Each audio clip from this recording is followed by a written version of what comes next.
Bienvenue dans ce voyage extraordinaire à travers les faits scientifiques les plus fascinants de notre univers. Installez-vous confortablement, fermez les yeux, et laissez votre esprit s'immerger dans les merveilles de la science pendant que vous vous détendez profondément. Chaque fait que vous entendrez enrichira votre connaissance du monde qui nous entoure, pénétrant doucement votre conscience alors que vous glissez vers un sommeil paisible et réparateur. L'univers dans lequel nous vivons est bien plus étrange et merveilleux que nous ne pouvons l'imaginer. Rempli de phénomènes qui défient notre intuition quotidienne et révèlent la beauté mathématique sous-jacente de toute existence. Commençons notre exploration par les mystères du cosmos lui-même. L'univers observable contient approximativement 2000 milliards de galaxies, chacune abritant des centaines de milliards d'étoiles. Si vous deviez compter toutes les étoiles dans l'univers observable à raison d'une étoile par seconde, il vous faudrait plus de temps que l'âge actuel de l'univers pour terminer ce décompte. La lumière qui parvient à vos yeux en ce moment même a voyagé à travers l'espace à une vitesse de 300 000 km par seconde. Et certains photons que nous observons dans les télescopes ont commencé leur voyage il y a plus de 13 milliards d'années. Nous montrons l'univers tel qu'il était lorsqu'il n'avait que quelques centaines de millions d'années. Le temps lui-même n'est pas une constante absolue mais se dilate et se contracte en fonction de la gravité et de la vitesse, comme Einstein l'a découvert avec sa théorie de la relativité. Si vous pouviez voyager à une vitesse proche de celle de la lumière, le temps ralentirait pour vous par rapport aux personnes restées sur Terre. Et vous pourriez théoriquement voyager dans le futur en accélérant suffisamment puis en ralentissant. Les trous noirs représentent peut-être les objets les plus mystérieux de l'univers, des régions de l'espace-temps où la gravité est si intense que même la lumière ne peut s'échapper. Au centre de notre propre galaxie, la Voie lactée, se trouve un trou noir supermassif appelé Sagittarius à étoiles, avec une masse équivalente à 4 millions de fois celle de notre Soleil. Si vous tombiez dans un trou noir, un observateur extérieur vous verrait ralentir progressivement et devenir de plus en plus rouge à mesure que vous vous approcheriez de l'horizon des événements. Mais vous ne remarqueriez rien de particulier au moment de franchir ce point de non-retour, continuant votre chute inexorable vers la singularité centrale. La matière noire et l'énergie sombre composent environ 95% de l'univers, mais nous ne pouvons ni les voir ni les détecter directement. Nous savons qu'elles existent uniquement par leurs effets gravitationnels sur la matière visible et l'expansion de l'univers. Toute la matière que nous pouvons voir, toucher et mesurer, tous les atomes qui composent les étoiles, les planètes, les êtres vivants et vous-même, ne représentent qu'environ 5% du contenu total de l'univers.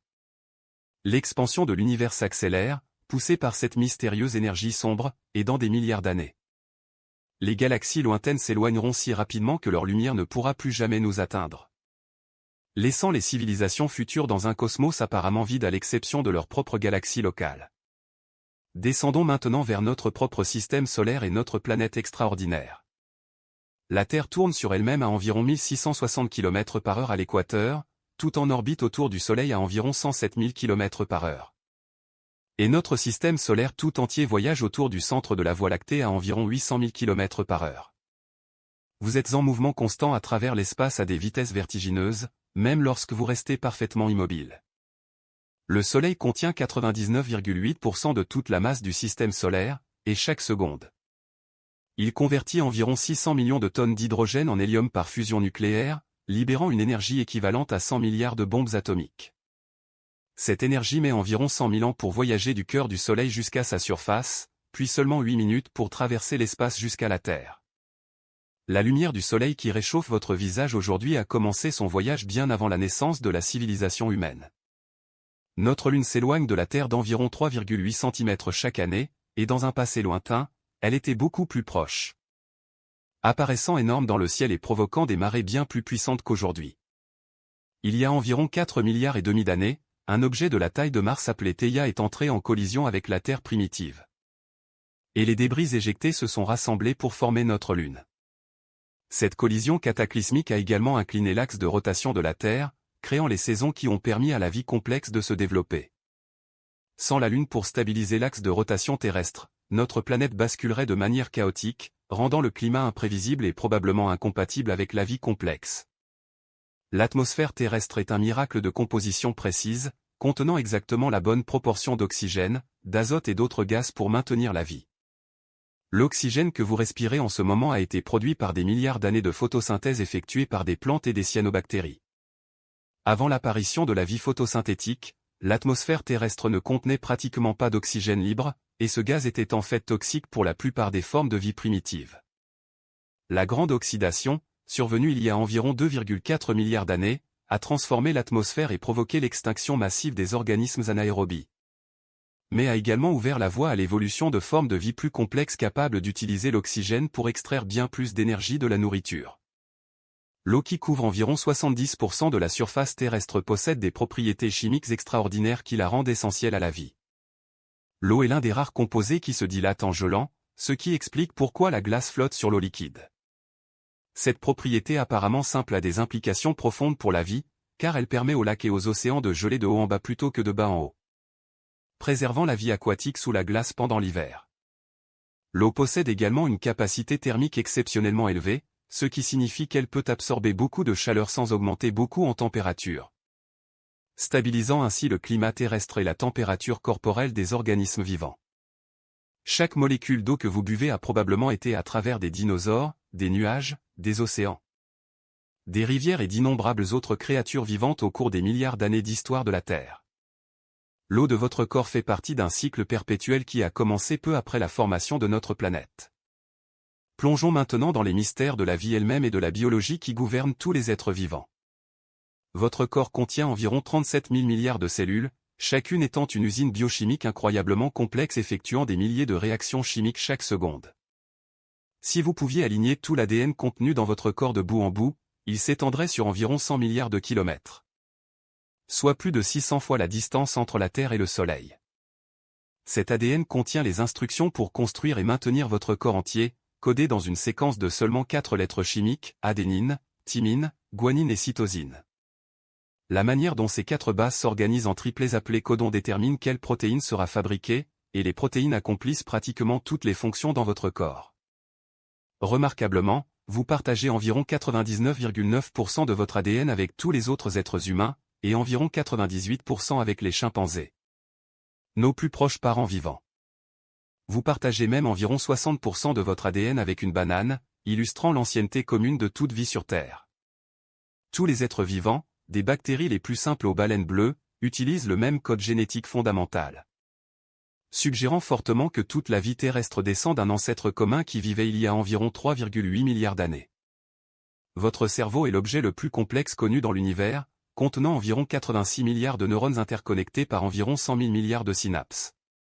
Chaque neurone peut se connecter à des milliers d'autres neurones, créant un réseau d'une complexité qui dépasse de loin celle d'Internet.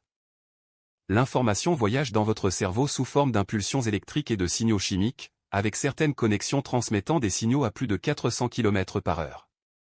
Votre cerveau ne représente qu'environ 2% de votre masse corporelle, mais il consomme environ 20% de votre énergie totale et de votre oxygène.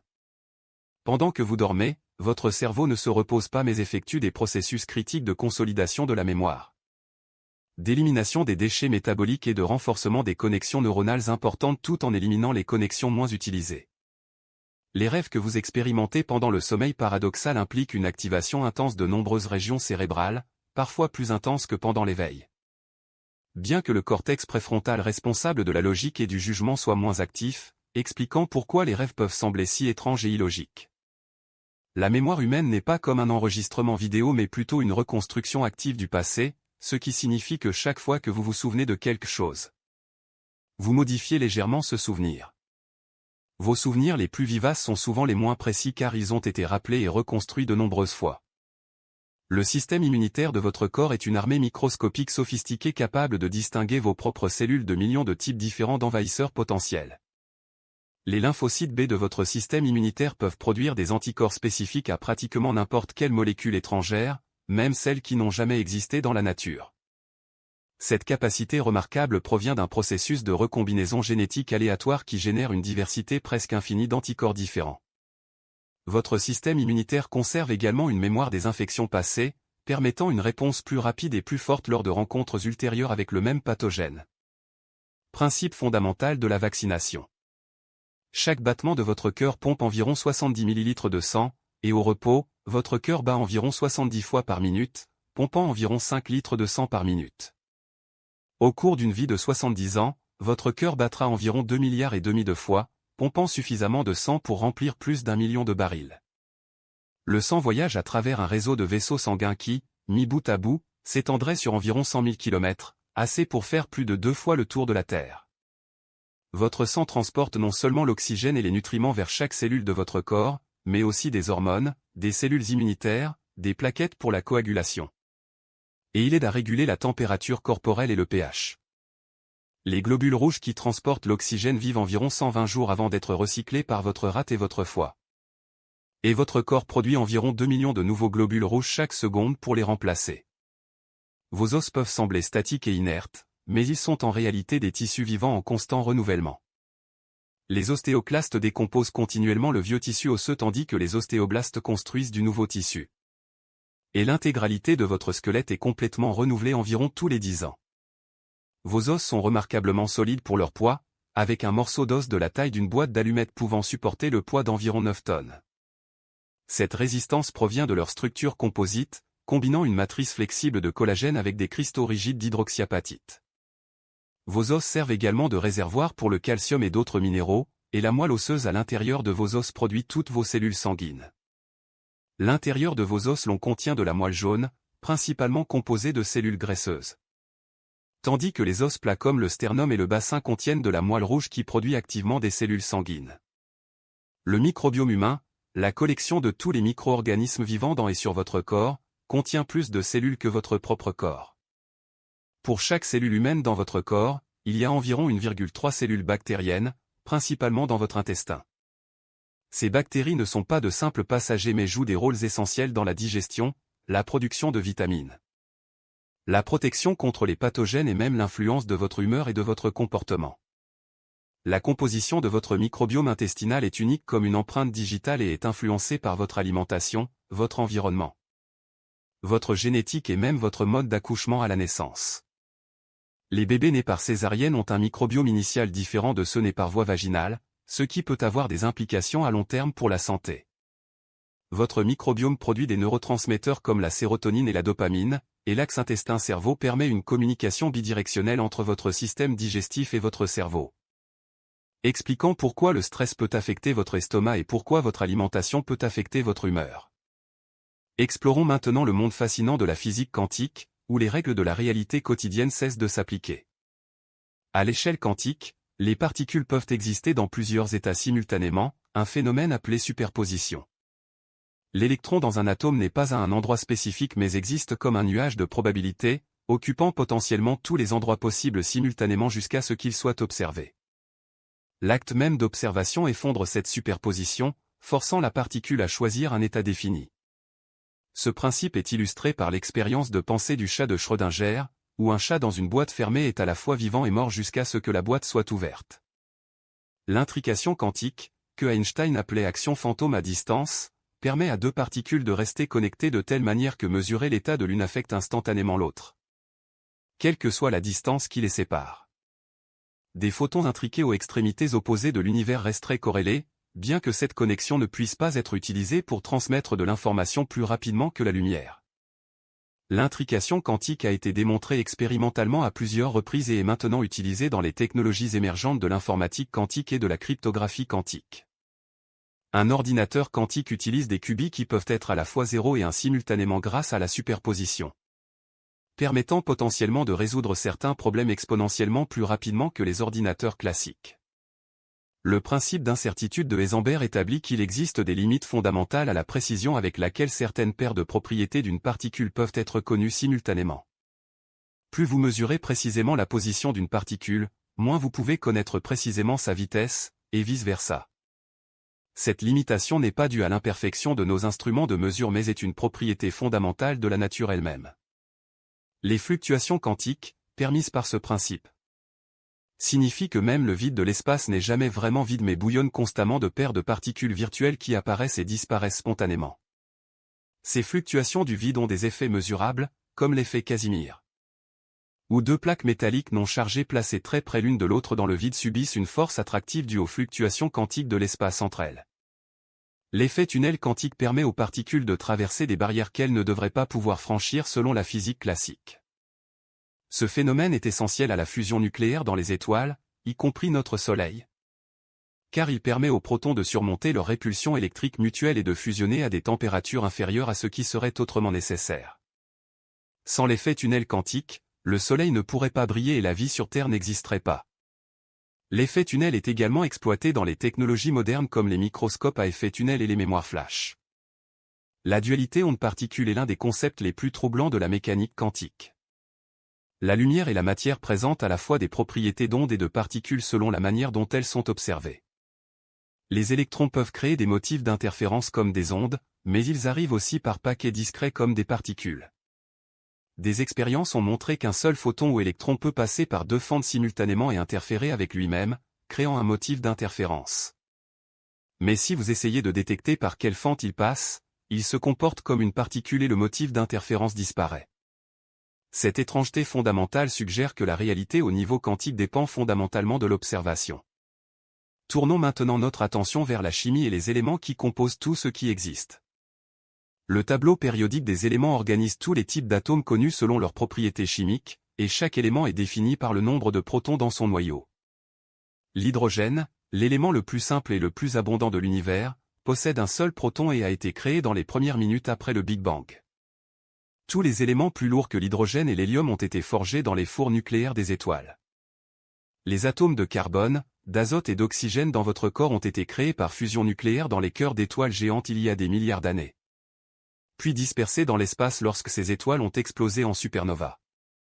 Vous êtes littéralement fait de poussière d'étoiles, et chaque atome de votre corps, à l'exception de l'hydrogène, a été fabriqué à l'intérieur d'une étoile. Les éléments les plus lourds comme l'or, le platine et l'uranium sont créés uniquement dans les événements les plus cataclysmiques de l'univers. Comme les collisions d'étoiles à neutrons ou les supernovas les plus énergétiques. L'or dans vos bijoux provient de la collision violente de deux étoiles mortes il y a des milliards d'années. Les atomes sont principalement constitués d'espaces vides. Si un atome était agrandi à la taille d'un stade de football, le noyau serait de la taille d'un petit pois au centre. Et les électrons seraient de minuscules points tournant aux gradins extérieurs. Toute la matière solide qui semble si tangible est en réalité composée à 99,9999% d'espaces vides. Maintenus ensemble par des forces électromagnétiques entre les charges positives et négatives.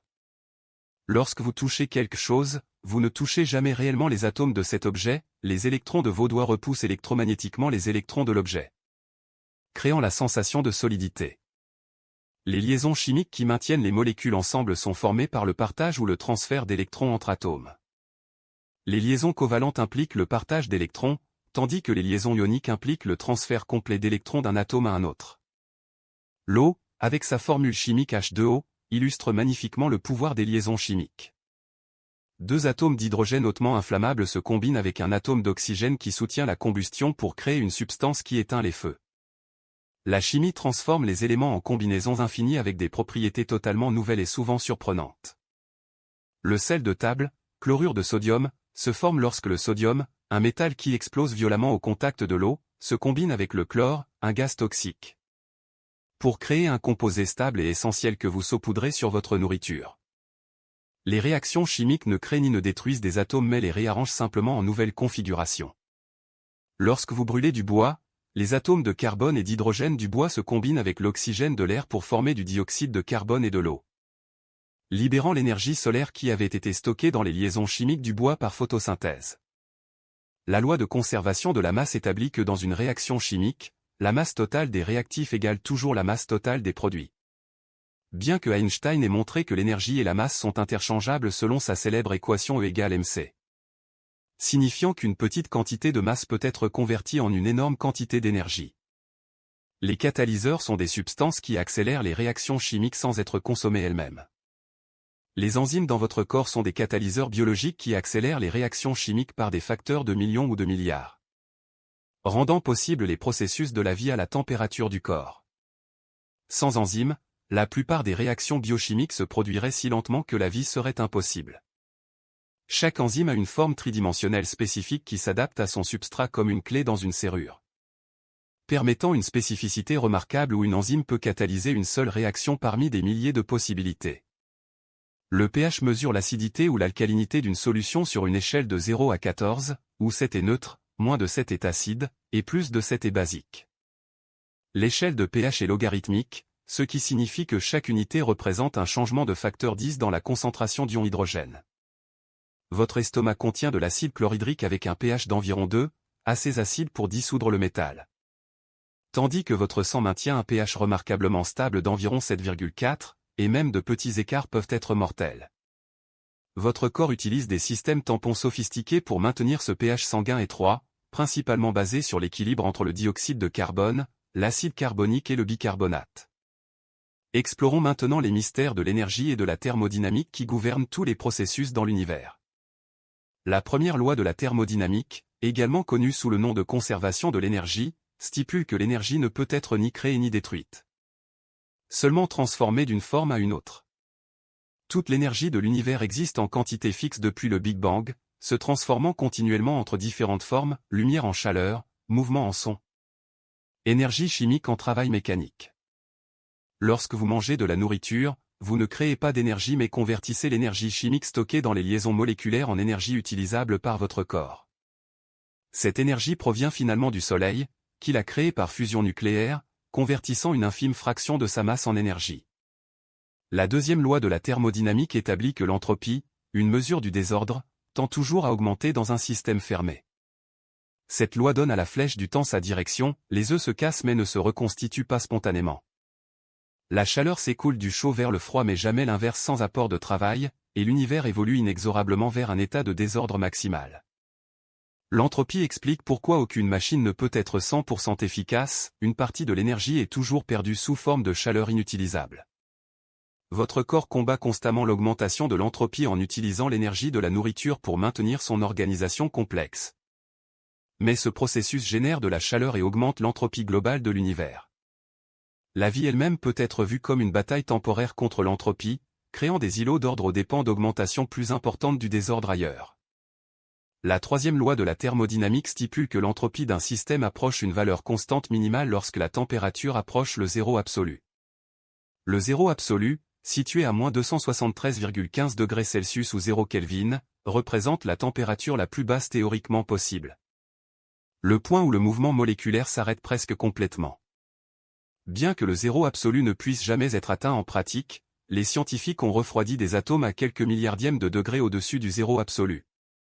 Créant des états exotiques de la matière comme les condensats de Bose-Einstein, où des milliers d'atomes se comportent comme une seule entité quantique géante.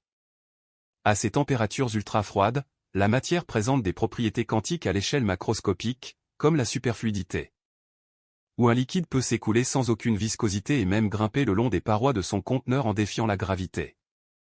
La température est une mesure de l'énergie cinétique moyenne des particules dans une substance. Dans un gaz, les molécules se déplacent à des vitesses incroyables, les molécules d'azote dans l'air ambiant se déplacent à environ 500 mètres par seconde, soit plus vite que la vitesse du son. Ces molécules entrent en collision les unes avec les autres des milliards de fois par seconde, voyageant en moyenne seulement environ 70 nanomètres entre les collisions. La pression atmosphérique que vous ressentez est le résultat collectif de trillions de ces collisions moléculaires contre votre peau chaque seconde. Au niveau de la mer, l'atmosphère exerce une pression d'environ 100 000 pascals, équivalent au poids d'une petite voiture répartie sur chaque mètre carré de votre corps. Mais vous ne le sentez pas car la pression à l'intérieur de votre corps équilibre la pression externe. La chaleur est le transfert d'énergie thermique d'un objet plus chaud vers un objet plus froid et peut se produire par trois mécanismes, conduction, convection et radiation. La conduction implique le transfert direct d'énergie par contact, comme lorsque vous touchez une casserole chaude. La convection implique le mouvement de fluides chauffés, comme l'air chaud montant et l'air froid descendant. La radiation implique le transfert d'énergie par ondes électromagnétiques, comme la chaleur du soleil atteignant la Terre à travers le vide de l'espace.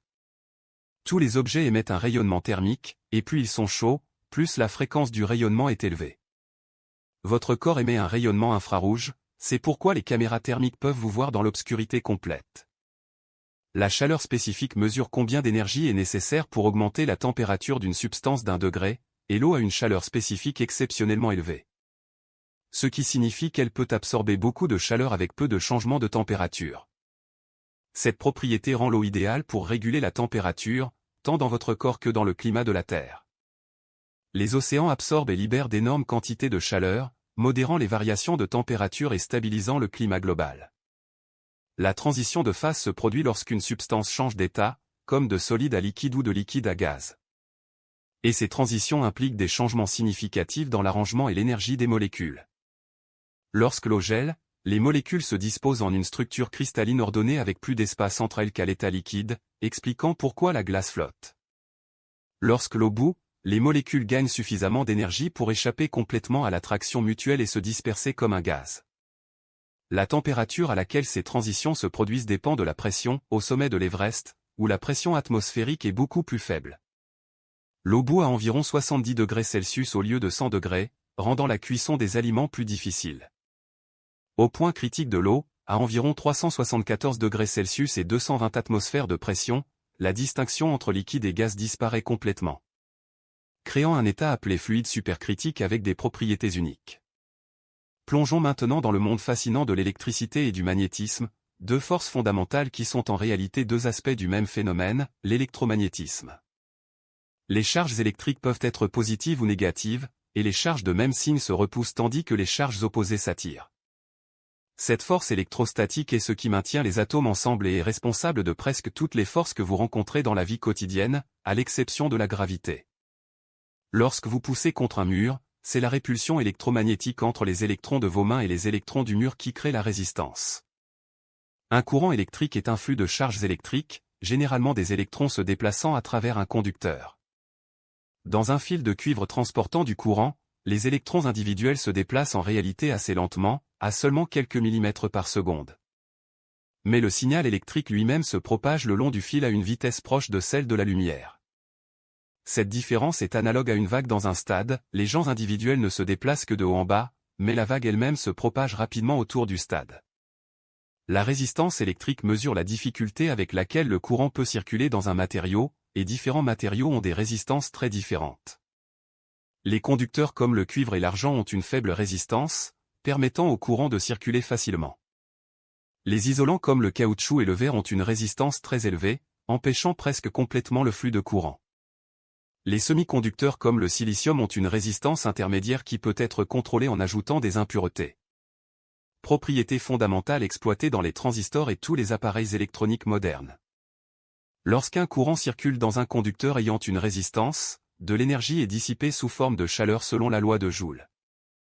C'est pourquoi les fils électriques chauffent lorsqu'ils transportent du courant et pourquoi les ampoules à incandescence produisent de la lumière. Le filament est chauffé à une température si élevée qu'il brille. Le magnétisme est produit par le mouvement de charges électriques, soit dans un courant électrique soit par le spin intrinsèque des électrons. Un aimant permanent tire son magnétisme de l'alignement des spins électroniques dans ses atomes. La Terre elle-même est un aimant géant, avec son champ magnétique généré par le mouvement de fer fondu dans son noyau externe. Ce champ magnétique s'étend loin dans l'espace et nous protège du vent solaire, un flux de particules chargées émises par le Soleil. Sans ce bouclier magnétique protecteur, le vent solaire arracherait progressivement notre atmosphère, comme cela s'est probablement produit sur Mars il y a des milliards d'années. Les aurores boréales et australes sont créées lorsque des particules chargées du vent solaire, guidées par le champ magnétique terrestre, entrent en collision avec des molécules d'air dans la haute atmosphère, les excitant et les faisant émettre de la lumière colorée. Un champ magnétique variable dans le temps crée un champ électrique, et un champ électrique variable dans le temps crée un champ magnétique, cette relation réciproque, décrite par les équations de Maxwell, est la base de la propagation des ondes électromagnétiques. Une onde électromagnétique est une oscillation auto-entretenue de champs électriques et magnétiques qui se propagent à travers l'espace à la vitesse de la lumière. Toutes les formes de lumière, des ondes radio aux rayons gamma, sont des ondes électromagnétiques, différents uniquement par leur fréquence et leur longueur d'onde. Le spectre électromagnétique s'étend sur une gamme énorme de fréquences, les ondes radio peuvent avoir des longueurs d'onde de plusieurs kilomètres, tandis que les rayons gamma ont des longueurs d'onde plus petites qu'un noyau atomique. La lumière visible, la seule partie du spectre que nos yeux peuvent détecter, ne représente qu'une infime fraction de ce spectre, avec des longueurs d'onde allant d'environ 380 nanomètres pour le violet à environ 750 nanomètres pour le rouge. Votre corps émet constamment un rayonnement infrarouge, absorbe la lumière visible et ultraviolette du soleil, et est traversé par d'innombrables ondes radio de téléphones portables, de stations de radio et de signaux Wi-Fi. L'induction électromagnétique, découverte par Michael Faraday, est le principe selon lequel un champ magnétique variable peut induire un courant électrique dans un conducteur. Ce phénomène est la base du fonctionnement des générateurs électriques, des transformateurs et des moteurs électriques. Lorsque vous pédalez sur une dynamo de vélo, vous faites tourner un aimant à l'intérieur d'une bobine de fil. créant un champ magnétique variable qui induit un courant électrique pour alimenter votre lumière. Les centrales électriques, qu'elles utilisent du charbon, du gaz naturel, du nucléaire, de l'hydroélectricité ou du vent, fonctionnent toutes sur le même principe de base. Faire tourner un générateur pour convertir l'énergie mécanique en énergie électrique grâce à l'induction électromagnétique. Les transformateurs utilisent l'induction électromagnétique pour augmenter ou diminuer la tension, permettant de transporter l'électricité sur de longues distances à haute tension avec moins de pertes, puis de la réduire à une tension pour une utilisation domestique. Explorons maintenant les propriétés fascinantes de la lumière et de l'optique. La lumière se comporte à la fois comme une onde et comme une particule, exhibant une dualité onde-corpuscule qui défie notre intuition quotidienne. En tant qu'onde, la lumière peut interférer avec elle-même, créant des motifs de franges claires et sombres. En tant que particule, ou photon, la lumière arrive en paquet d'énergie discret. L'énergie d'un photon est proportionnelle à sa fréquence, les photons de lumière bleue ont plus d'énergie que les photons de lumière rouge, et les photons ultraviolets ont encore plus d'énergie. Suffisamment pour endommager l'ADN et causer des coups de soleil. Les rayons X et gamma ont des énergies encore plus élevées et peuvent pénétrer profondément dans la matière, propriété utilisée en imagerie médicale et en radiothérapie anticancéreuse. La vitesse de la lumière dans le vide est la vitesse la plus rapide possible dans l'univers, environ 300 millions de mètres par seconde. Rien avec de la masse ne peut atteindre cette vitesse car il faudrait une énergie infinie pour accélérer un objet massif jusqu'à la vitesse de la lumière. La lumière ralentit lorsqu'elle traverse un milieu transparent comme le verre ou l'eau, un phénomène quantifié par l'indice de réfraction du matériau. Cette variation de vitesse provoque la réfraction, le changement de direction de la lumière lorsqu'elle passe d'un milieu à un autre. La réfraction est responsable de nombreux phénomènes familiers, les pailles qui semblent courbées dans un verre d'eau, les mirages dans le désert, et le fonctionnement des lentilles et des lunettes. Une lentille convergente courbe les rayons lumineux vers un point focal, tandis qu'une lentille divergente les écarte. L'œil humain utilise une lentille convergente flexible pour focaliser la lumière sur la rétine, où des cellules photoréceptrices convertissent la lumière en signaux nerveux. Les cônes, responsables de la vision des couleurs, sont concentrés dans la fovea au centre de votre champ visuel et existent en 3 types répondant principalement aux longueurs d'onde rouges, vertes et bleues. Toutes les couleurs que vous percevez résultent de différentes combinaisons d'activation de ces 3 types de cônes. Les bâtonnets, beaucoup plus nombreux que les cônes, sont responsables de la vision en faible lumière mais ne détectent pas les couleurs, raison pour laquelle tout semble gris dans l'obscurité. Certaines personnes ont une mutation génétique qui les rend tétramates, possédant 4 types de cônes au lieu de 3. Leur permettant potentiellement de voir des millions de couleurs supplémentaires invisibles pour la plupart des gens. La couleur n'existe pas objectivement dans le monde extérieur mais est une construction de votre cerveau basée sur les longueurs d'onde de lumière détectées par vos yeux. Différents animaux perçoivent le monde en couleurs très différentes, les abeilles peuvent voir la lumière ultraviolette, permettant aux fleurs de leur révéler des motifs invisibles pour nous. Les serpents à sonnette peuvent détecter le rayonnement infrarouge, leur permettant de chasser dans l'obscurité complète en détectant la chaleur corporelle de leur proie. La réflexion se produit lorsque la lumière rebondit sur une surface. Un miroir parfaitement lisse crée une réflexion spéculaire, préservant l'image, tandis qu'une surface rugueuse crée une réflexion diffuse, dispersant la lumière dans toutes les directions. La plupart des objets que vous voyez sont visibles grâce à la lumière diffusée, les photons de diverses sources lumineuses rebondissent sur l'objet de manière aléatoire. Et certains entrent dans vos yeux. La couleur d'un objet est déterminée par les longueurs d'onde de lumière qu'il réfléchit ou diffuse. Une pomme rouge absorbe la plupart des longueurs d'onde visibles mais réfléchit principalement la lumière rouge. Un objet noir absorbe presque toutes les longueurs d'onde, tandis qu'un objet blanc les réfléchit toutes. La polarisation de la lumière fait référence à l'orientation du champ électrique oscillant dans une onde électromagnétique. La lumière naturelle du Soleil est non polarisée, avec des champs électriques oscillant dans toutes les directions perpendiculaires à la direction de propagation.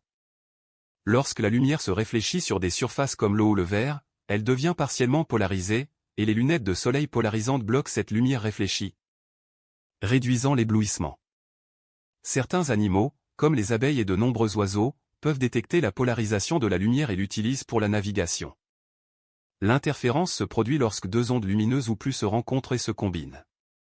Si les crêtes des ondes s'alignent, elles se renforcent mutuellement, créant une interférence constructive et une lumière plus brillante. Si les crêtes d'une onde s'alignent avec les creux d'une autre, elles s'annulent, créant une interférence destructive et de l'obscurité. Les films minces comme les bulles de savon ou les taches d'huile créent des motifs de couleurs irisées par interférence. La lumière réfléchie par la surface supérieure du film interfère avec la lumière réfléchie par la surface inférieure, avec différentes longueurs d'onde interférant de manière constructive ou destructive selon l'épaisseur du film. La diffraction est la tendance de la lumière à se courber autour des obstacles et à se propager après avoir traversé de petites ouvertures. Plus la longueur d'onde est longue ou plus l'ouverture est petite, plus la diffraction est prononcée. La diffraction limite la résolution des télescopes et des microscopes, il est impossible de résoudre des détails plus petits qu'environ la moitié de la longueur d'onde de la lumière utilisée. Raison pour laquelle les microscopes électroniques, qui utilisent des électrons avec des longueurs d'onde beaucoup plus courtes que la lumière visible, peuvent résoudre des détails beaucoup plus fins. Explorons maintenant le monde fascinant du son et des ondes mécaniques. Le son est une onde de pression qui se propage à travers un milieu comme l'air, l'eau ou les solides. Contrairement à la lumière, le son nécessite un milieu pour se propager et ne peut pas voyager dans le vide de l'espace. Lorsqu'un objet vibre, il pousse contre les molécules d'air adjacentes, créant une région de haute pression qui se propage vers l'extérieur. Cette région de haute pression est suivie d'une région de basse pression, et le motif alterné de compression et de raréfaction constitue l'onde sonore. Vos tympans détectent ces variations de pression et les convertissent en signaux nerveux que votre cerveau interprète comme du son.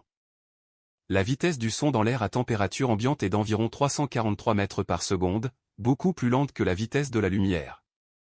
Raison pour laquelle vous voyez l'éclair avant d'entendre le tonnerre. La vitesse du son varie selon le milieu, elle est plus rapide dans l'eau que dans l'air, et encore plus rapide dans les solides comme l'acier. Elle dépend également de la température, le son voyage plus vite dans l'air chaud que dans l'air froid car les molécules se déplacent plus rapidement. La fréquence d'une onde sonore, mesurée en Hertz, détermine sa hauteur tonale. L'oreille humaine peut typiquement détecter des fréquences allant d'environ 20 Hz à 20 000 Hz, bien que cette plage diminue avec l'âge, en particulier aux fréquences élevées. Les sons en dessous de 20 Hz sont appelés infrasons et peuvent être produits par des tremblements de terre, des volcans et des baleines. Les sons au-dessus de 20 000 Hz sont appelés ultrasons et sont utilisés par les chauves-souris et les dauphins pour l'écholocation. Les échographies médicales utilisent des ultrasons à des fréquences de millions de Hertz pour créer des images de l'intérieur du corps. L'amplitude d'une onde sonore détermine son volume, mesuré en décibels. L'échelle des décibels est logarithmique, donc une augmentation de 10 décibels représente un doublement perçu du volume et une multiplication par 10 de l'intensité réelle. Une conversation normale est d'environ 60 décibels, un concert rock peut atteindre 120 décibels, et des sons supérieurs à 180 décibels peuvent être mortels. L'exposition prolongée à des sons supérieurs à 85 décibels peut causer des dommages auditifs permanents en endommageant les cellules ciliées délicates de la cochlée. Et ces cellules ne se régénèrent pas chez les humains. Le timbre ou couleur tonale d'un son est déterminé par ses harmoniques, des fréquences multiples de la fréquence fondamentale. C'est pourquoi un piano et un violon jouant la même note sonnent différemment, ils produisent des motifs différents d'harmoniques. Lorsqu'une corde vibre, elle produit non seulement une fréquence fondamentale mais aussi des harmoniques à des multiples entiers de cette fréquence. La forme d'onde complexe résultante est ce que votre oreille détecte, et votre cerveau effectue une analyse de Fourier, décomposant le son complexe en ses composantes de fréquence pour déterminer le timbre. L'effet Doppler est le changement de fréquence perçu lorsqu'une source sonore se déplace par rapport à l'observateur. Lorsqu'une ambulance s'approche avec sa sirène, les ondes sonores sont comprimées, augmentant leur fréquence et rendant le son plus aigu. Lorsque l'ambulance s'éloigne, les ondes sont étirées, diminuant leur fréquence et rendant le son plus grave. Le même effet se produit avec la lumière, les objets s'éloignant de nous montrent un décalage vers le rouge de leur lumière, tandis que les objets s'approchant montrent un décalage vers le bleu. L'observation que les galaxies lointaines sont toutes décalées vers le rouge a conduit à la découverte de l'expansion de l'univers. La résonance se produit lorsqu'un système est excité à sa fréquence naturelle, conduisant à des oscillations d'amplitude croissante. Chaque objet a des fréquences naturelles auxquelles il vibre préférentiellement. Un verre à vin, lorsqu'il est frappé, sonne à sa fréquence de résonance caractéristique. Si vous chantez à cette fréquence exacte suffisamment fort, le verre peut vibrer avec une amplitude si grande qu'il se brise. Les ponts peuvent entrer en résonance avec le vent ou les pas rythmés, conduisant potentiellement à un effondrement catastrophique. Comme cela s'est produit avec le pont de Tacoma-Narrows en 1940. Les musiciens exploitent la résonance, les cordes de guitare et de violon sont conçus pour résonner à des fréquences dans la gamme musicale, amplifiant le son des cordes vibrantes. Votre voix fonctionne par résonance, vos cordes vocales vibrent, créant créant un son qui est ensuite amplifié et façonné par les cavités de résonance de votre gorge, de votre bouche et de votre cavité nasale. En changeant la forme de ces cavités, vous pouvez produire différentes voyelles et sons. Les chanteurs entraînés apprennent à contrôler finement ces résonances pour projeter leur voix et créer un ton riche. Plongeons maintenant dans les merveilles de l'ingénierie et de la technologie moderne. L'invention du transistor en 1947 a lancé la révolution de l'électronique moderne. Un transistor est essentiellement un interrupteur électronique qui peut être activé ou désactivé en appliquant une tension, et il peut également amplifier les signaux électriques. Les premiers transistors étaient des dispositifs discrets de la taille d'un doigt. Mais la technologie des circuits intégrés permet maintenant de placer des milliards de transistors sur une puce de silicium pas plus grande qu'un ongle. Le processeur de votre smartphone contient probablement plus de 10 milliards de transistors, chacun mesurant seulement quelques nanomètres. Et ces transistors peuvent s'activer et se désactiver des milliards de fois par seconde. Toute l'informatique moderne est basée sur le système binaire, utilisant seulement deux chiffres, 0 et 1. Ces bits d'information peuvent représenter tout, nombre, texte, image, son, vidéo. Un transistor stocke un bit en étant soit activé, 1, soit désactivé, 0. 8 bits forment un octet, et avec seulement un octet, vous pouvez représenter 256 valeurs différentes. La mémoire de votre ordinateur contient des milliards d'octets, chacun composé de 8 minuscules transistors. Le processeur de votre ordinateur exécute des instructions en effectuant des opérations logiques simples sur ces bits, ET, ou, non et leur combinaison. Bien que chaque opération soit triviale, l'exécution de milliards de ces opérations par seconde permet à votre ordinateur d'effectuer des tâches incroyablement complexes. Internet est un réseau mondial d'ordinateurs interconnectés, communiquant via des protocoles standardisés. Lorsque vous visitez un site web, votre ordinateur envoie une requête qui est décomposée en paquets de données. Chacun trouvant son chemin à travers le réseau en sautant de routeur en routeur jusqu'à atteindre le serveur cible. Le serveur renvoie les données demandées de la même manière, et votre navigateur réassemble les paquets pour afficher la page web. Cette communication se produit si rapidement que vous percevez à peine le délai, même lorsque vous accédez à un serveur de l'autre côté de la planète. Une grande partie du trafic Internet voyage à travers des câbles à fibres optiques au fond des océans, transportant des informations sous forme d'impulsions lumineuses à travers de minces fils de verre plus fins qu'un cheveu humain. Un seul câble à fibres optiques peut transporter des téraoctets de données par seconde, suffisamment pour transmettre l'intégralité de la bibliothèque du Congrès en quelques secondes. La fibre optique fonctionne par réflexion interne totale, la lumière rebondit le long de la fibre, restant confinée à l'intérieur même lorsque la fibre se courbe. Les satellites de communication en orbite géostationnaire tournent autour de la Terre à la même vitesse que la rotation terrestre, restant stationnaires au-dessus d'un point fixe à la surface. Ces satellites, positionnés à environ 36 000 km au-dessus de l'équateur, relaient les signaux de télévision, de téléphone et d'Internet entre différents points de la Terre. Le temps qu'il faut à un signal pour voyager jusqu'au satellite et revenir crée un délai notable dans les conversations téléphoniques émettent continuellement des signaux chronométrés avec précision. Et votre récepteur GPS calcule votre position en mesurant le temps que mettent les signaux de plusieurs satellites à vous atteindre, utilisant la trilatération pour déterminer votre emplacement exact. La précision du GPS nécessite de prendre en compte à la fois la relativité restreinte, car les satellites se déplacent rapidement, et la relativité générale, car ils sont dans un champ gravitationnel plus faible que la surface terrestre. Sans ces corrections relativistes, les erreurs de position s'accumuleraient à environ 10 km par jour. L'intelligence artificielle et l'apprentissage automatique permettent aux ordinateurs d'apprendre à partir de données plutôt que d'être explicitement programmés. Les réseaux de neurones artificiels, inspirés de la structure du cerveau, consistent en couches de nœuds interconnectés qui traitent et transforment les informations. En ajustant les forces de connexion entre les nœuds, le réseau peut apprendre à reconnaître des motifs complexes dans les données. L'apprentissage profond utilise des réseaux de neurones avec de nombreuses couches, permettant de modéliser des relations très complexes. Ces systèmes peuvent maintenant accomplir des tâches qui nécessitaient auparavant l'intelligence humaine, comme reconnaître des visages dans des photos, comprendre le langage parlé, traduire entre les langues, et même générer du texte et des images cohérents. Les voitures autonomes utilisent une combinaison de capteurs, notamment des caméras, des radars, des lidars et du GPS, combinés avec des algorithmes d'apprentissage automatique sophistiqués pour percevoir leur environnement et naviguer en toute sécurité. Les ordinateurs quantiques exploitent les principes de superposition et d'intrication quantique pour effectuer certains calculs exponentiellement plus rapidement que les ordinateurs classiques. Alors qu'un bit classique est soit 0 soit 1 qubit quantique peut être dans une superposition des deux états simultanément. Un ordinateur quantique avec seulement quelques centaines de qubits pourrait effectuer des calculs impossibles pour tous les ordinateurs classiques combinés. Cependant, maintenir la cohérence quantique est extrêmement difficile, nécessitant généralement des températures proches du zéro absolu et une isolation soigneuse des perturbations environnementales. La nanotechnologie manipule la matière à l'échelle atomique et moléculaire, créant des structures et des dispositifs avec des propriétés uniques. Un nanomètre est un milliardième de mètre, environ la largeur de quelques atomes. À cette échelle, les propriétés quantiques dominent et les matériaux peuvent présenter des comportements radicalement différents de leurs équivalents à l'échelle normale. Les nanotubes de carbone, par exemple, sont des structures cylindriques d'atomes de carbone arrangés en motif hexagonal, et ils sont extraordinairement solides, légers et conducteurs. Le graphène, une feuille d'atome de carbone d'un atome d'épaisseur, est le matériau le plus solide jamais mesuré, conduisant l'électricité mieux que le cuivre et la chaleur mieux que le diamant. Tout en étant flexible et presque transparent.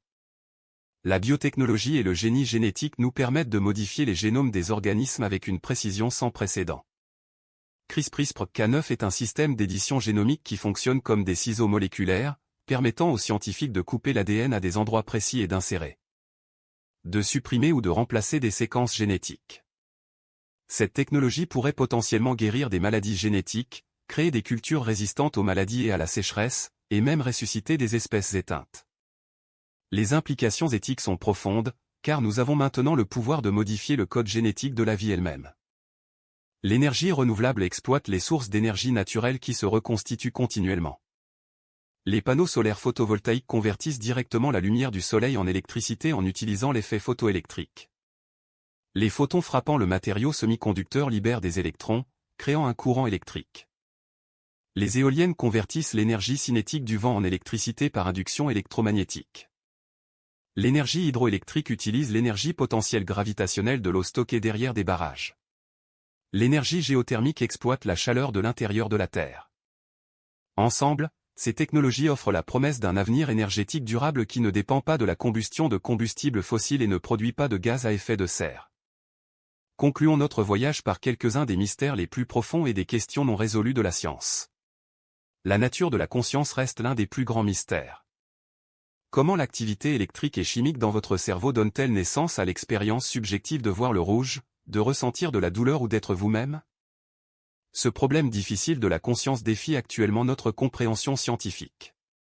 Nous ne savons pas pourquoi il y a quelque chose plutôt que rien, pourquoi l'univers existe.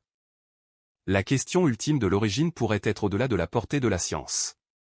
L'unification de la mécanique quantique et de la relativité générale reste l'un des plus grands défis de la physique. Ces deux théories fondamentales fonctionnent magnifiquement dans leurs domaines respectifs mais sont mathématiquement incompatibles. Une théorie de la gravitation quantique, peut-être la théorie des cordes ou la gravité quantique à boucle, pourrait finalement unifier notre compréhension de toutes les forces fondamentales. La composition de la matière noire et de l'énergie sombre qui domine l'univers reste inconnue malgré des décennies de recherche. Nous vivons littéralement dans un univers dont nous ne comprenons que 5%. L'existence d'une vie extraterrestre reste non prouvée mais semble statistiquement probable étant donné l'immensité de l'univers et la rapidité avec laquelle la vie est apparue sur Terre. L'équation de Drake tente d'estimer le nombre de civilisations communicantes dans notre galaxie en multipliant des facteurs comme le taux de formation d'étoiles, la fraction d'étoiles ayant des planètes, le nombre de planètes habitables par système, et ainsi de suite. Selon les estimations optimistes, notre galaxie pourrait contenir des milliers ou des millions de civilisations, mais le paradoxe de Fermi demande, si c'est le cas, où sont-elles toutes ? Pourquoi n'avons-nous détecté aucun signal, aucune preuve de leur existence ? Les réponses possibles vont du terrifiant, comme l'hypothèse du grand filtre suggérant que les civilisations s'autodétruisent invariablement, au prosaïque. Comme l'idée que l'espace est simplement trop vaste pour permettre la communication. Explorons maintenant plus profondément les merveilles de notre propre planète et les processus géologiques qui la façonnent.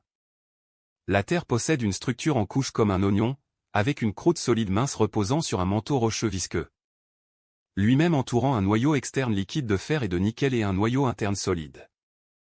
La croûte terrestre varie en épaisseur de seulement 5 à 10 km sous les océans jusqu'à environ 70 km sous les plus hautes montagnes. Le manteau s'étend jusqu'à environ 2900 km de profondeur et, bien que solide, il peut s'écouler très lentement sur de longues périodes géologiques. Un peu comme du verre qui coule sur des siècles. Cette convection du manteau est le moteur de la tectonique des plaques, le mouvement des grandes plaques rigides qui composent la croûte terrestre. Les plaques tectoniques se déplacent à des vitesses de quelques centimètres par an, à peu près la même vitesse à laquelle vos ongles poussent. Au cours de centaines de millions d'années, ce mouvement lent a radicalement reconfiguré la surface de la Terre. Il y a environ 300 millions d'années, tous les continents étaient fusionnés en un supercontinent appelé Pangée. Depuis lors, la Pangée s'est fragmentée et les continents ont dérivé vers leurs positions actuelles, processus qui continue aujourd'hui. L'océan Atlantique s'élargit d'environ 2,5 cm par an alors que de nouvelles croûtes océaniques se forment à la dorsale médio-atlantique. L'océan Pacifique rétrécit à mesure que sa croûte plonge sous les continents environnants dans un processus appelé subduction. Aux frontières convergentes des plaques, où les plaques entrent en collision, des chaînes de montagnes se forment.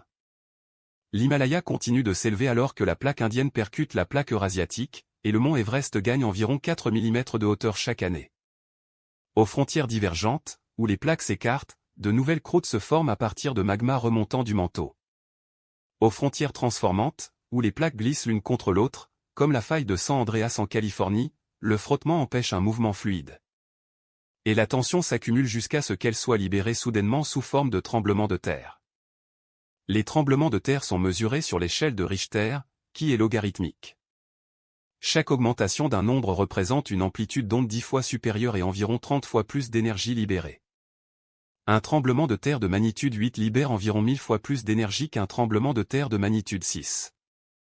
Le plus grand tremblement de terre jamais enregistré, le grand tremblement de terre chilien de 1960, avait une magnitude de 9,5 et a libéré autant d'énergie que toutes les explosions nucléaires jamais effectuées réunies. Les volcans se forment aux frontières des plaques et aux points chauds, des panaches de magma remontant du manteau profond.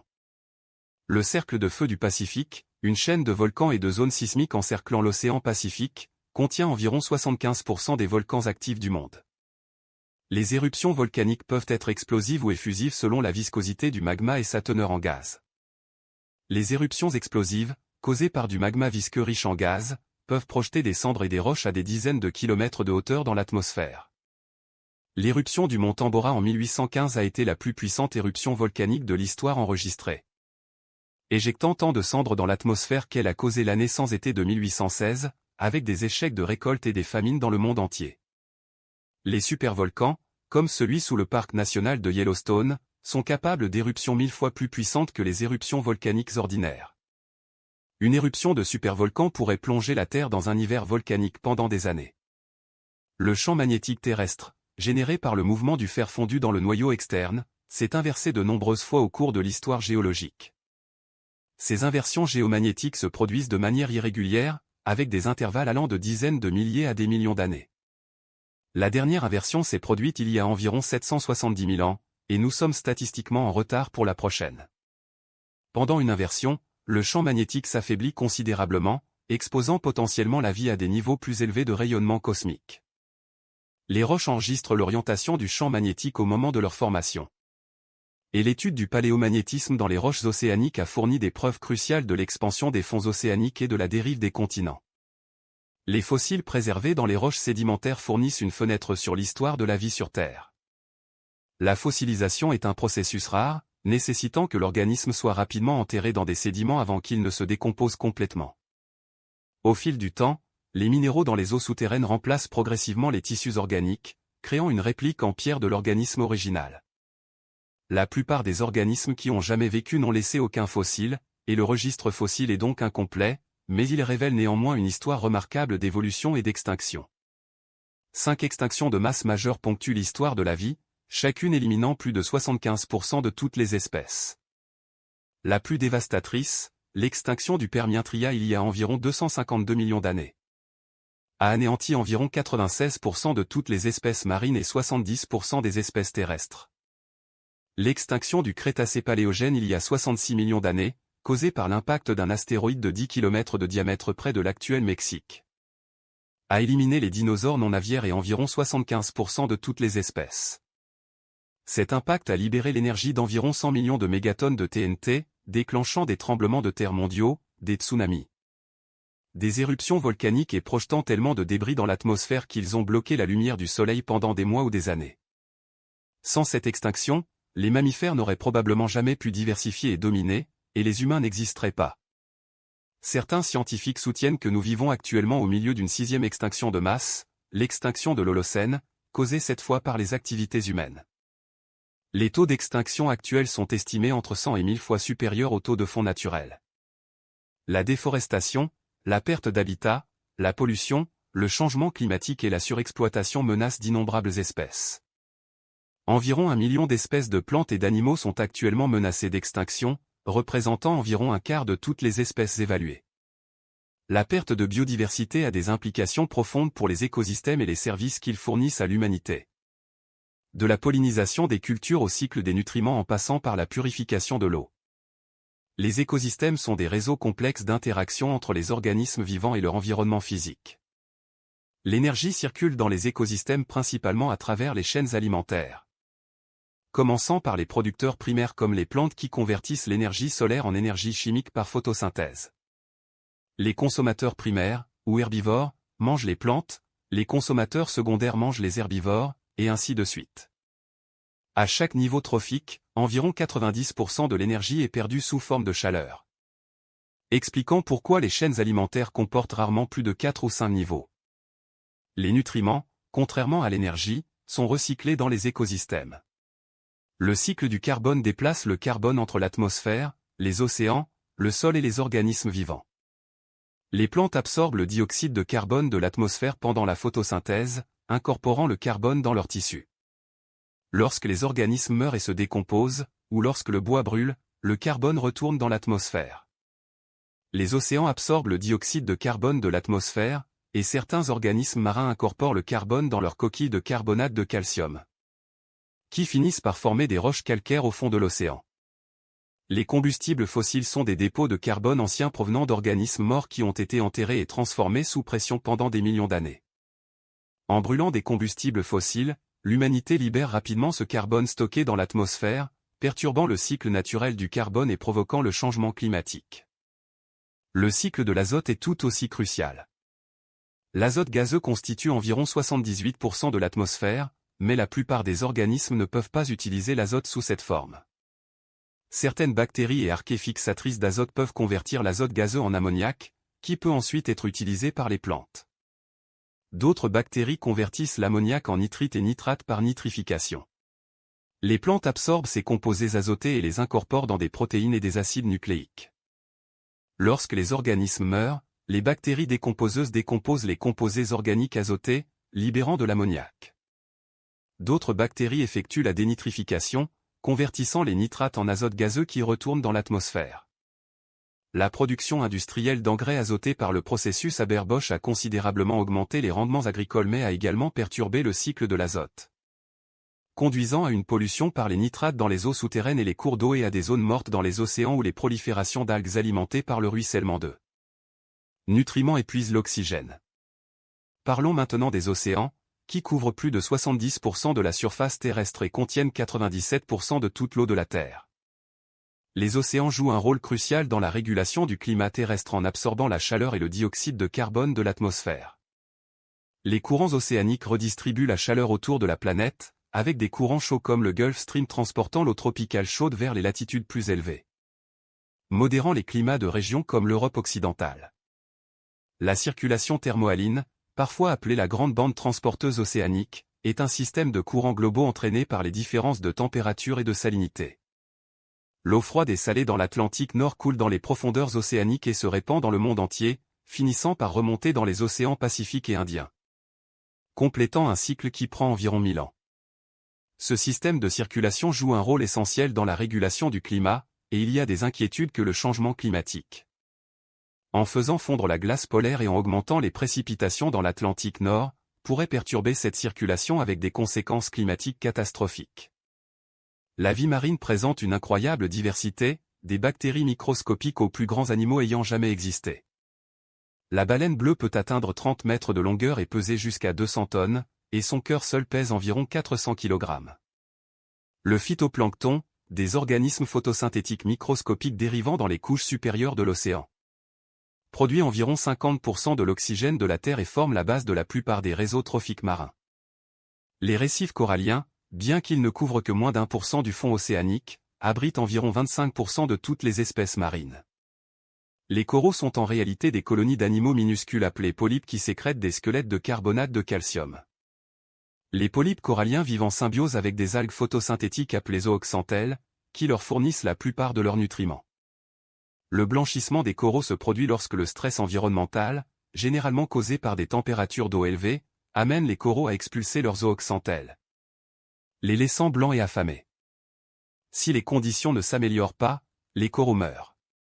Le changement climatique et l'acidification des océans menacent les récifs coralliens du monde entier. Les fosses océaniques sont les endroits les plus profonds de la Terre, avec la fosse des Mariannes atteignant environ 11 km de profondeur. La pression à de telles profondeurs dépasse 1000 atmosphères, suffisante pour écraser la plupart des véhicules sous-marins. Pourtant, la vie persiste même dans ces environnements extrêmes. Les cheminées hydrothermales sur le fond océanique éjectent de l'eau surchauffée riche en minéraux, soutenant des écosystèmes uniques basés non pas sur la photosynthèse mais sur la chimiosynthèse, où les bactéries tirent leur énergie de réactions chimiques impliquant du sulfure d'hydrogène. Ces écosystèmes ont révolutionné notre compréhension des conditions nécessaires à la vie et ont suggéré que des formes de vie similaires pourraient exister dans les océans sous-glaciaires de Lune, comme Europe et Encelade. Explorons maintenant l'atmosphère terrestre et les phénomènes météorologiques qu'elle génère. L'atmosphère est stratifiée en couches distinctes en fonction de la température. La troposphère, la couche la plus basse, s'étend jusqu'à environ 12 km et contient environ 80% de la masse atmosphérique. C'est ici que se produit presque toute la météo. La température diminue avec l'altitude dans la troposphère à un taux d'environ 6,5 degrés Celsius par kilomètre. Au-dessus de la troposphère se trouve la stratosphère, qui s'étend jusqu'à environ 50 km. Dans la stratosphère, la température augmente avec l'altitude en raison de l'absorption du rayonnement ultraviolet par la couche d'ozone. L'ozone stratosphérique nous protège des rayons ultraviolets nocifs du Soleil. Et l'amincissement de cette couche d'ozone causée par les chlorofluorocarbures a été l'un des premiers exemples largement reconnus d'impacts humains globaux sur l'environnement. Le protocole de Montréal, qui a progressivement éliminé la production de substances appauvrissant la couche d'ozone, est considéré comme l'un des accords environnementaux internationaux les plus réussis, et la couche d'ozone se rétablit lentement. Au-dessus de la stratosphère se trouve la mésosphère, où la température diminue à nouveau, et la thermosphère, où la température peut atteindre 1500 degrés Celsius ou plus en raison de l'absorption du rayonnement solaire, bien que l'air soit si ténu que vous vous sentiriez très froid. Les aurores se produisent dans la thermosphère et la mésosphère lorsque des particules chargées du vent solaire entrent en collision avec des molécules d'air. Le temps est entraîné par le réchauffement inégal de la surface terrestre par le Soleil. L'équateur reçoit plus de lumière solaire directe que les pôles, créant des gradients de température qui entraînent la circulation atmosphérique. L'air chaud monte à l'équateur, se déplace vers les pôles en altitude, descend aux latitudes subtropicales et retourne vers l'équateur près de la surface, créant les cellules de Hadley. Des cellules de circulation similaires aux latitudes plus élevées créent des motifs de circulation atmosphérique globale. La rotation de la Terre dévie ses vents en mouvement vers la droite dans l'hémisphère nord et vers la gauche dans l'hémisphère sud, un effet appelé l'effet Coriolis. Cet effet explique pourquoi les ouragans tournent dans le sens inverse des aiguilles d'une montre dans l'hémisphère nord et dans le sens des aiguilles d'une montre dans l'hémisphère sud. Les masses d'air avec des températures et des taux d'humidité différents sont séparées par des fronts. Un front froid se produit lorsque l'air froid avance et soulève l'air chaud, provoquant souvent de fortes pluies et des orages. Un front chaud se produit lorsque l'air chaud avance au-dessus de l'air froid, produisant généralement des précipitations plus douces et plus prolongées. Les orages se forment lorsque l'air chaud et humide monte rapidement, se refroidit et se condense, libérant de la chaleur latente qui alimente une convection supplémentaire. Les orages peuvent produire de la foudre, de la grêle, des vents violents et des tornades. La foudre est une décharge électrique géante entre les régions chargées négativement et positivement, généralement entre la base du nuage et le sol ou au sein du nuage lui-même. Un éclair de foudre peut chauffer l'air environnant à environ 30 000 degrés Celsius, 5 fois plus chaud que la surface du Soleil, provoquant une expansion explosive qui crée l'onde de choc que nous entendons comme le tonnerre.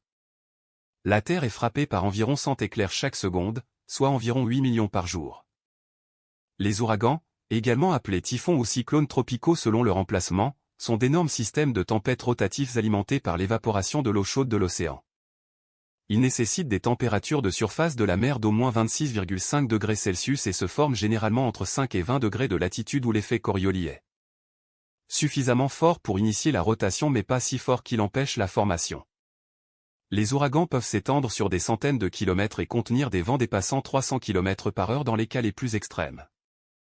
L'œil de l'ouragan, une région de calme relatif au centre, est entourée par le mur de l'œil, où les vents les plus forts et les pluies les plus intenses se produisent.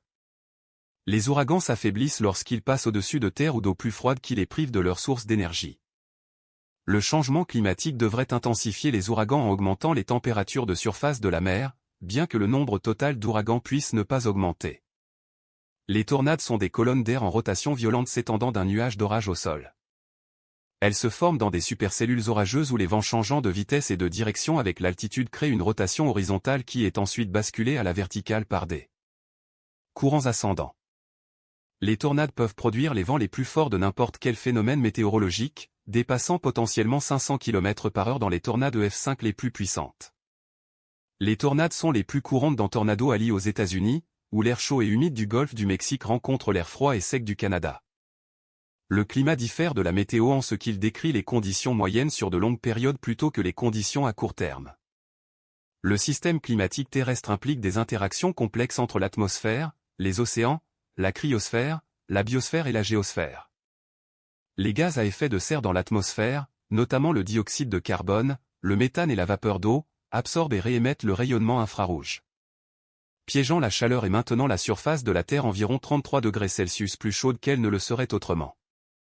Sans cet effet de serre naturel, la Terre serait une planète gelée inhospitalière à la vie telle que nous la connaissons. Cependant, les activités humaines, principalement la combustion de combustibles fossiles, ont augmenté les concentrations atmosphériques de dioxyde de carbone d'environ 280 parties par million avant la révolution industrielle à plus de 420 parties par million aujourd'hui. Un niveau jamais atteint depuis au moins 3 millions d'années.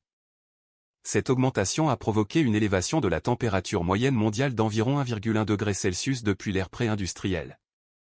Avec des impacts incluant la fonte des calottes glaciaires et des glaciers, l'élévation du niveau de la mer, des événements météorologiques extrêmes plus fréquents et plus intenses, des modifications des régimes de précipitation, et des perturbations des écosystèmes. Les rétroactions positives amplifient le réchauffement, la fonte de la glace de mer Arctique réduit l'albédo de la Terre, amenant la surface plus sombre à absorber plus de lumière solaire. Le dégel du pergélisol libère du méthane, un puissant gaz à effet de serre. Le réchauffement des océans réduit leur capacité à absorber le dioxyde de carbone. Les rétroactions négatives, comme l'augmentation de la croissance végétale absorbant plus de dioxyde de carbone ou l'augmentation de la formation de nuages réfléchissant plus de lumière solaire, peuvent modérer le réchauffement, mais les rétroactions nettes sont positives, amplifiant le changement climatique. Tournons maintenant notre attention vers les mathématiques, le langage universel qui sous-tend toute la science. Les mathématiques ont commencé avec le comptage et la mesure mais ont évolué en un domaine abstrait explorant des structures, des motifs et des relations. Les nombres eux-mêmes ont une histoire fascinante. Les nombres naturels, utilisés pour compter, ont été étendus pour inclure le zéro. Une idée profonde qui a révolutionné les mathématiques et qui n'a été pleinement développée que vers le 5e siècle en Inde. Les nombres négatifs, initialement considérés comme absurdes, permettent de représenter les dettes et les températures en dessous de zéro. Les fractions ou nombres rationnels peuvent représenter n'importe quelle division de nombres entiers. Mais tous les nombres ne sont pas rationnels, la racine carrée de 2, le rapport de la diagonale d'un carré à son côté, ne peut pas être exprimé comme une fraction de nombres entiers. La découverte des nombres irrationnels par les Grecs anciens a été si troublante qu'elle a prétendument conduit au meurtre du mathématicien qui l'a révélé. Pi, le rapport de la circonférence d'un cercle à son diamètre, est également irrationnel, et ses décimales continuent infiniment sans jamais se répéter. Des milliards de chiffres de pi ont été calculés, mais le nombre complet ne peut jamais être écrit. Les nombres complexes étendent encore le système numérique en incluant i, la racine carrée de -1, un nombre qui n'existe pas sur la droite numérique réelle. Initialement considérés comme purement fictifs, les nombres complexes se sont révélés essentiels en physique, en ingénierie et en mathématiques, décrivant les phénomènes ondulatoires, les circuits électriques et la mécanique quantique.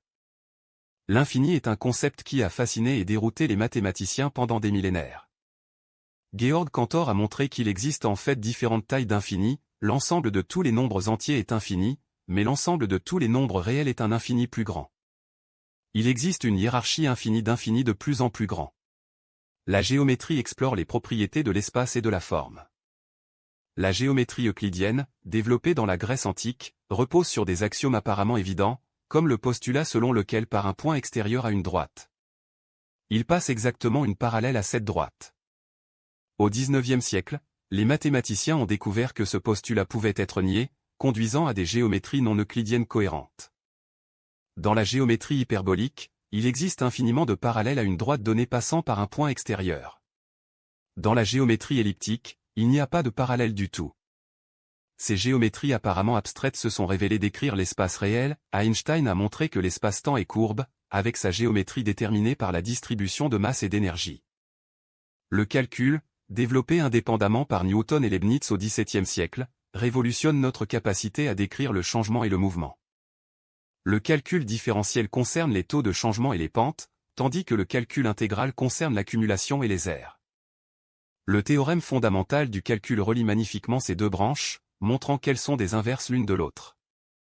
Le calcul est essentiel en physique, en ingénierie, en économie, en biologie et pratiquement tous les domaines scientifiques. La théorie des probabilités quantifie l'incertitude et le caractère aléatoire. Un événement avec une probabilité de 0 ne se produira jamais, tandis qu'un événement avec une probabilité de 1 se produira certainement. La plupart des événements ont des probabilités intermédiaires. Le paradoxe de Monty-Hall illustre comment notre intuition sur les probabilités peut être trompeuse. Dans un jeu télévisé, on vous montre 3 portes, derrière l'une desquelles se trouve une voiture et derrière les 2 autres des chèvres. Vous choisissez une porte. L'hôte, qui sait ce qui se cache derrière les portes, ouvre une autre porte révélant une chèvre et vous demande si vous voulez changer votre choix. Contrairement à l'intuition, changer double vos chances de gagner la voiture de 1/3 à 2/3. La théorie des nombres explore les propriétés des nombres entiers. Le dernier théorème de Fermat, qui énonce qu'aucun triplet de nombres entiers positifs ne satisfait l'équation a puissance n plus b puissance n égale c puissance n pour n supérieur à 2, a été conjecturé par Pierre de Fermat au XVIIe siècle mais n'a été prouvé qu'en 1995 par Andrew Will après des siècles d'efforts. Les nombres premiers, divisibles seulement par 1 et par eux-mêmes, sont les atomes arithmétiques dont tous les autres nombres entiers sont composés. Il existe infiniment de nombres premiers, mais ils deviennent plus rares à mesure que les nombres augmentent. La distribution des nombres premiers semble aléatoire, mais elle cache des motifs profonds que les mathématiciens continuent d'explorer. L'hypothèse de Riemann, l'un des problèmes non résolus les plus célèbres des mathématiques, concerne la distribution des nombres premiers. Si elle est vraie, révélerait une harmonie cachée dans leur distribution apparemment chaotique. La théorie du chaos étudie les systèmes déterministes qui présentent néanmoins un comportement apparemment aléatoire en raison d'une sensibilité extrême aux conditions initiales. L'effet papillon illustre ce concept. Le battement d'ailes d'un papillon au Brésil pourrait théoriquement déclencher une tornade au Texas. Des différences infimes dans les conditions initiales conduisent à des résultats radicalement différents au fil du temps, rendant la prévision à long terme impossible dans les systèmes chaotiques. La météo est un exemple classique. Bien que gouvernée par des lois physiques déterministes, la prévision météorologique précise au-delà d'environ 2 semaines est fondamentalement impossible. Les fractales sont des structures géométriques qui présentent une autosimilarité à différentes échelles. Zoomez sur une partie d'une fractale et vous verrez un motif similaire à l'ensemble. L'ensemble de Mandelbrot, défini par une formule mathématique simple, révèle une complexité infinie lorsqu'on zoome, avec des spirales, des filaments et des motifs qui ne se répètent jamais exactement mais affichent des similarités à toutes les échelles. Les fractales apparaissent dans la nature, les côtes, les montagnes, les nuages, les arbres, les poumons et les vaisseaux sanguins présentent tous des propriétés fractales. La topologie étudie les propriétés qui restent inchangées sous déformation continue.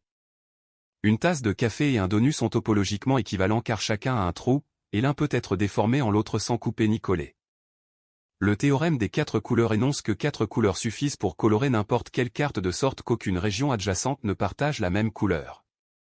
Ce théorème simple à énoncer a nécessité des siècles pour être prouvé et a finalement exigé une vérification informatique de milliers de cas. La logique mathématique explore les fondements des mathématiques elles-mêmes. Le théorème d'incomplétude de Gödel a montré qu'au sein de tout système formel suffisamment puissant pour décrire l'arithmétique, il existe des énoncés vrais qui ne peuvent pas être prouvés au sein du système. Cette découverte stupéfiante a montré qu'il existe des limites fondamentales à ce qui peut être prouvé mathématiquement et que les mathématiques ne peuvent jamais être complètement axiomatisées. Alors que nous approchons de la fin de ce voyage à travers les faits scientifiques les plus fascinants, réfléchissons aux implications profondes de ce que la science a révélé. L'univers fonctionne selon des lois mathématiques remarquablement simples et élégantes, mais ces lois simples génèrent une complexité incroyable. De particules subatomiques régies par la mécanique quantique émergent des atomes, des molécules, des cellules, des organismes et des écosystèmes. De neurones interconnectés émergent la conscience et la pensée. De populations d'étoiles et de gaz émergent des galaxies, des amas et la structure à grande échelle de l'univers. La science nous a montré que nous sommes intimement connectés au cosmos. Chaque atome de votre corps a été forgé dans une étoile. L'oxygène que vous respirez provient de la photosynthèse effectuée par des organismes anciens. Vous êtes composé du même matériau fondamental que les étoiles lointaines, régi par les mêmes lois physiques. Dans un sens très réel, vous êtes l'univers se contemplant lui-même. La science révèle également l'improbabilité remarquable de notre existence. Les constantes fondamentales de la physique semblent finement ajustées pour permettre la complexité et la vie. Si la force nucléaire forte était légèrement différente, les atomes ne pourraient pas se former. Si la constante cosmologique était différente, l'univers aurait pu s'effondrer rapidement ou s'étendre si rapidement qu'aucune structure ne pourrait se former. Nous vivons dans un univers qui semble remarquablement adapté à notre existence, soulevant des questions profondes que la science seule ne peut peut-être pas répondre. La recherche continue. Chaque découverte scientifique soulève de nouvelles questions, et les limites de notre connaissance s'étendent toujours vers l'extérieur. Le voyage scientifique est sans fin, et les merveilles futures qui nous attendent dépassent probablement notre imagination actuelle. Certaines des questions les plus profondes restent sans réponse. Que s'est-il passé avant le Big Bang, ou la question a-t-elle même un sens? Qu'est-ce que la conscience et comment émerge-t-elle de la matière? Sommes-nous seuls dans l'univers? Quelle est la nature ultime de la réalité? Ces questions inspirent la recherche scientifique continue et nous rappellent notre profonde ignorance face au mystère de l'existence. Pourtant, malgré ces inconnus, la science a accompli des progrès remarquables dans la compréhension de notre monde. De l'infiniment petit royaume quantique à l'univers observable, des mécanismes de l'hérédité au fonctionnement du cerveau, de l'origine des espèces à l'histoire du cosmos. La science a illuminé d'innombrables aspects de la réalité. Cette connaissance n'est pas seulement académique mais a transformé la vie humaine, permettant des technologies qui auraient semblé magiques à nos ancêtres. La science est une entreprise humaine, construite sur la curiosité, le scepticisme et l'émerveillement. Elle avance par essais et erreurs, par des conjectures audacieuses testées contre la réalité. Les scientifiques se trompent souvent, mais le processus de la science, avec son accent sur les preuves, la reproductibilité et l'autocorrection, nous rapproche progressivement de la vérité. La science ne fournit pas de certitudes absolues mais des connaissances provisoires basées sur les meilleures preuves disponibles. Toujours ouverte à la révision à la lumière de nouvelles découvertes. La méthode scientifique, avec son cycle d'observation, d'hypothèses, de prédiction et d'expérimentation, est l'un des outils les plus puissants que l'humanité ait jamais développé pour comprendre la réalité. Elle transcende les frontières culturelles et s'appuie sur le raisonnement et les preuves plutôt que sur l'autorité et la tradition. La science est véritablement un effort universel, avec des scientifiques du monde entier collaborant pour élargir notre compréhension collective. Alors que vous vous installez dans le sommeil, laissez ces merveilles scientifiques nourrir vos rêves. Rappelez-vous que vous êtes une partie de cet univers extraordinaire, composé de poussière d'étoiles, animé par l'énergie ancienne du Big Bang. Et doté de la capacité remarquable de comprendre votre propre existence. La réalité est bien plus étrange et merveilleuse que la fiction, et le privilège d'exister dans cet univers remarquable est un cadeau à chérir. Dormez profondément, sachant que le cosmos est bien plus merveilleux que nous ne le rêvons, que les mystères abondent encore. Et que l'aventure de la découverte continue éternellement dans ce voyage sans fin de la connaissance et de l'émerveillement. Explorons encore quelques merveilles de la physique des particules et du monde subatomique. Toute la matière est composée de particules fondamentales décrites par le modèle standard de la physique des particules. Les quarks se combinent en groupes de 3 pour former des protons et des neutrons, les constituant des noyaux atomiques. Il existe 6 types ou saveurs de quarks, up, down, charm, strange, top et bottom. Les électrons appartiennent à une famille de particules appelées leptons, qui comprend également les muons, les tauons et 3 types de neutrinos. Chaque particule de matière a une antiparticule correspondante avec une charge opposée. Lorsque la matière rencontre l'antimatière, les deux s'annihilent dans un éclair d'énergie pure selon la célèbre équation d'Einstein. Le mystère de pourquoi notre univers est composé de matière plutôt que d'antimatière reste l'une des grandes questions non résolues de la physique. Le boson de Higgs, découvert au CERN en 2012, est la particule associée au champ de Higgs qui imprègne tout l'espace et donne leur masse aux autres particules. Sans le champ de Higgs, toutes les particules fondamentales seraient sans masse et voyageraient à la vitesse de la lumière, et les atomes, les molécules et la vie ne pourraient pas exister. Les forces fondamentales de la nature sont également médiées par des particules. Les photons médiatisent la force électromagnétique. Les gluons médiatisent la force nucléaire forte qui lie les quarks ensemble à l'intérieur des protons et des neutrons. Les bosons W et Z médiatisent la force nucléaire faible responsable de la désintégration radioactive. La gravité, la plus faible des 4 forces fondamentales, devrait être médiée par des gravitons. Bien que ces particules n'aient jamais été détectées et puissent être impossibles à détecter en pratique. La radioactivité est le processus par lequel les noyaux atomiques instables se désintègrent spontanément, libérant des particules et de l'énergie. La désintégration alpha émet des noyaux d'hélium, la désintégration bêta émet des électrons ou des positrons, et la désintégration gamma émet des photons à haute énergie. Chaque isotope radioactif a une demi-vie caractéristique, le temps nécessaire pour que la moitié d'un échantillon se désintègre. Les demi-vies vont de fractions de secondes à des milliards d'années. Le carbone 14, avec une demi-vie d'environ 5730 ans, est utilisé pour dater les matériaux organiques jusqu'à environ 50 000 ans. L'uranium 238, avec une demi-vie de 4,5 milliards d'années, est utilisé pour dater les roches anciennes. La datation radiométrique a révolutionné notre compréhension de l'âge de la Terre, des fossiles et de l'univers. Les réacteurs nucléaires exploitent l'énergie de la fission nucléaire, la division de noyaux atomiques lourds comme l'uranium 235 en fragments plus légers. Chaque fission libère environ 200 millions d'électronvolts d'énergie, des millions de fois plus que les réactions chimiques. Ainsi que plusieurs neutrons qui peuvent déclencher des fissions supplémentaires, créant une réaction en chaîne. Dans un réacteur nucléaire, cette réaction en chaîne est soigneusement contrôlée pour libérer l'énergie de manière régulière et utilisable. Les centrales nucléaires fournissent environ 10% de l'électricité mondiale et ne produisent pas d'émissions de dioxyde de carbone pendant leur fonctionnement. Bien qu'elles produisent des déchets radioactifs qui doivent être stockés en toute sécurité pendant des milliers d'années.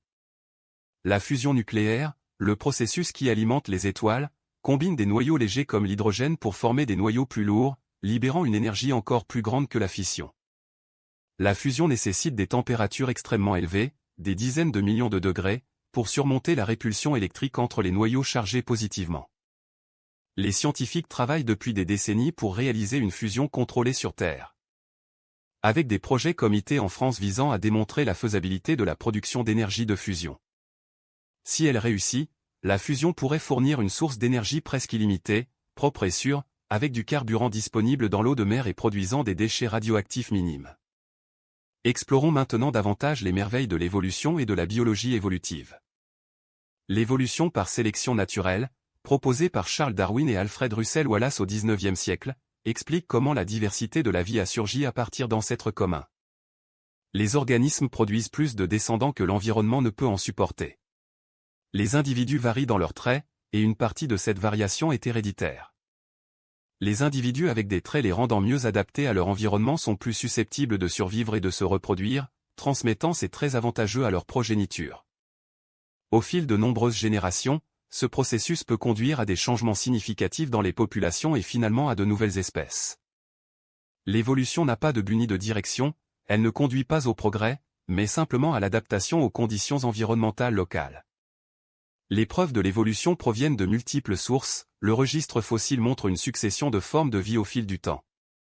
Avec des fossiles transitionnels comblant les lacunes entre les principaux groupes. L'anatomie comparée révèle des structures homologues, des organes avec des structures sous-jacentes similaires mais des fonctions différentes, comme le bras humain, l'aile de chauve-souris. La nageoire de baleine et la patte avant de cheval, tous construits sur le même plan corporel de base hérité d'un ancêtre commun.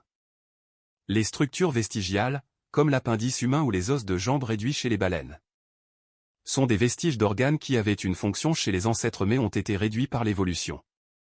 L'embryologie révèle des similarités frappantes dans le développement précoce d'organismes apparemment différents, reflétant une ascendance commune. La biogéographie montre des motifs de distribution des espèces qui n'ont de sens qu'à la lumière de l'évolution et de la dérive des continents. Et bien sûr, la génétique moléculaire fournit peut-être les preuves les plus convaincantes. Les similitudes et les différences dans les séquences d'ADN entre les espèces permettent de reconstruire des arbres évolutifs détaillés et confirment les relations déduites d'autres types de preuves. La spéciation, le processus par lequel de nouvelles espèces apparaissent, se produit généralement lorsque les populations sont isolées les unes des autres et évoluent indépendamment.